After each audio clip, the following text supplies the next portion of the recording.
सबसे पहला जो हमारा एक्सपेरिमेंट है refractive index of glass with the help of a glass slab. इसमें हमारे पास जो ऑपरेटर्स चाहिए उसमें एक ग्लास स्लेब है, ग्लास का टुकड़ा, ये आप लोगों को नज़र आता है। ये हमारे पास एक ग्लास स्लेब है।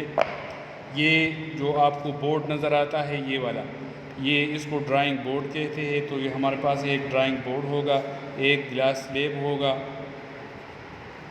ड्राइंग पिन इसमें हमें चाहिए। देखिए ये हमारे पास ड्राइंग पिन है और इसके अलावा हमारे पास फुट होना चाहिए, कैलकुलेटर होना चाहिए कि जिससे फिर हम एंगल रेशो कैलकुलेट कर सके, और फुट और डी ये हमारे पास होना ज़रूरी है। सबसे पहले जो हमने करना है, इस ग्लास स्लेब की बाउंड्रीज़ को हम ड्रा करेंगे with the help of a pencil. ये पेंसिल की मदद से हम इस ग्लास स्लेब के बाउंड्रीज़ को ड्रा कर देंगे। ये देखिए ये हमने इसकी बाउंड्री ड्रा कर दी। बाउंड्री ड्रा करने के बाद फिर हमने दो पिन, जो ड्राइंग पिन हम कहते हैं, इसको ड्राइंग पिन हम लगा देंगे दो इधर। लेकिन ये दो ड्राइंग पिन आप लोगों ने इस तरह लगानी है कि ये ऑब्लिक होना चाहिए। ऑब्लिक का मतलब मैं आपको समझा देता हूँ। ऑब्लिक उस लाइन को कहते हैं जो नॉर्मल के साथ कुछ ना कुछ एंगल बनाता हूँ। देखिए यहाँ पर ये मैंने दो ड्राइंग पिन लगा दी।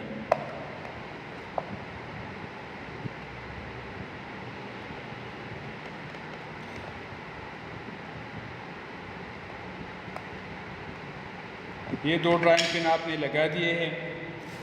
अब आप यहाँ पर एक तीसरा ड्राइंग पिन लगाएंगे ग्लास स्लेब के दूसरी साइड पर इधर।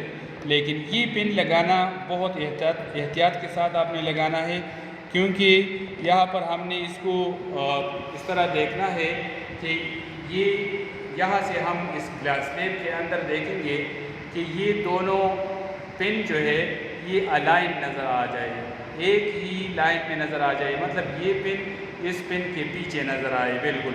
अगर आप इसमें देखना चाहते हैं तो ये हम आपको दिखा भी सकते हैं। देखिए ये इधर देखिए ज़रा, ये ग्लास स्लेब के अंदर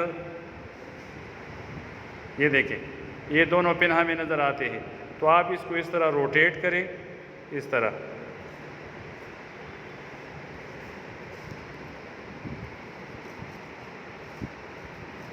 इसको रोटेट करें कि ये दोनों पिन जो है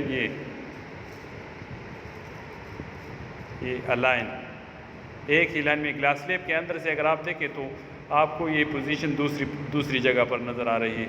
अब यहाँ पर आपने एक पिन लगाना है। देखिए इधर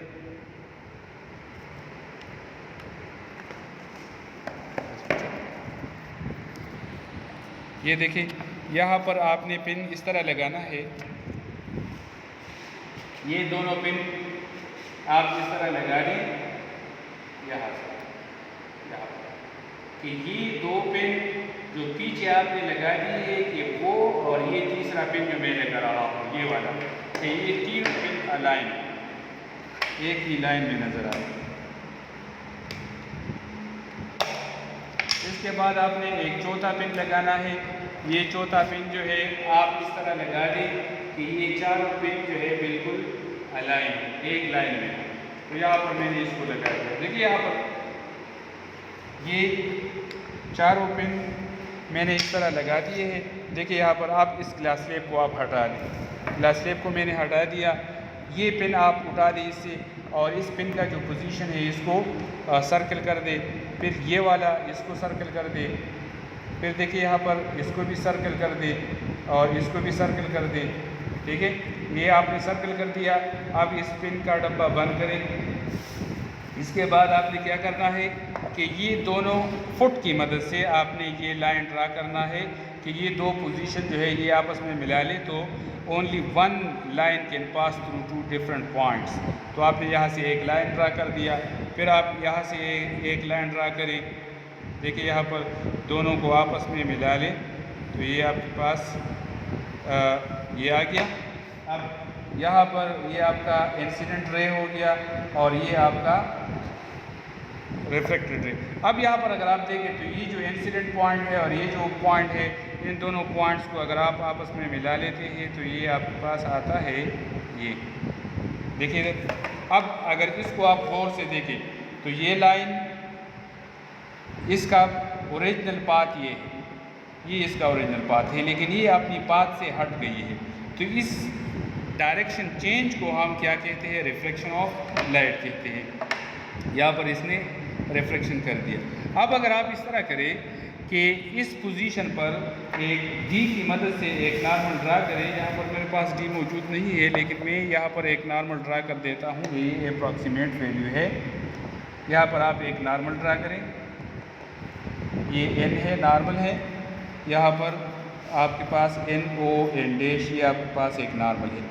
यहाँ पर इस नॉर्मल के साथ ये इंसिडेंट रे जो एंगल बनाता है इसको हम थीटा आई कहते हैं, और इसका ये जो एंगल है इसको हम थीटा आर कहेंगे। तो ये एंगल ऑफ इंसिडेंस हो गया और ये आपका एंगल ऑफ रिफ्लेक्शन हो गया। अब एंगल ऑफ इंसिडेंस और एंगल ऑफ रिफ्लेक्शन जो है आपने इसको डी की मदद से कैलकुलेट करना है कि इसकी वैल्यू क्या आती है। यहाँ पर अगर आप एक नॉर्मल ड्रा करें, यहाँ पर देखें, आप अगर एक नॉर्मल यहाँ पर ड्रा करें तो यहाँ पर ये आपका एंगल ऑफ इंसिडेंस है और ये आपका एंगल ऑफ रिफ्लेक्शन है। ये आपके पास रियर से टेंसर में और फिर टेंसर से रियर में। तो इसके लिए आपने क्या करना है?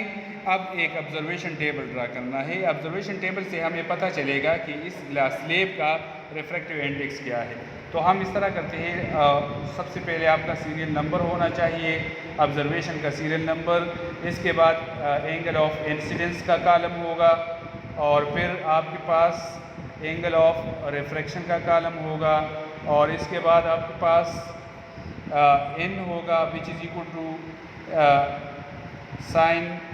पहले आप इस तरह करें कि साइन थीटा आई मालूम करें इसकी वैल्यू, और फिर साइन थीटा आर की वैल्यू मालूम करें और फिर आप इन दोनों का रेशो ले लें। तो n is equal to sine theta i divide by sine theta are.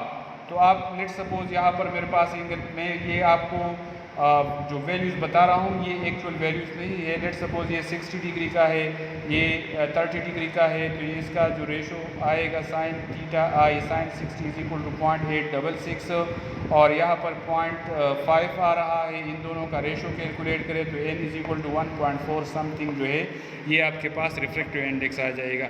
ये आपको मैंने तरीका बताया कि ऑब्जर्वेशन टेबल आपने किस तरह फिल करना है।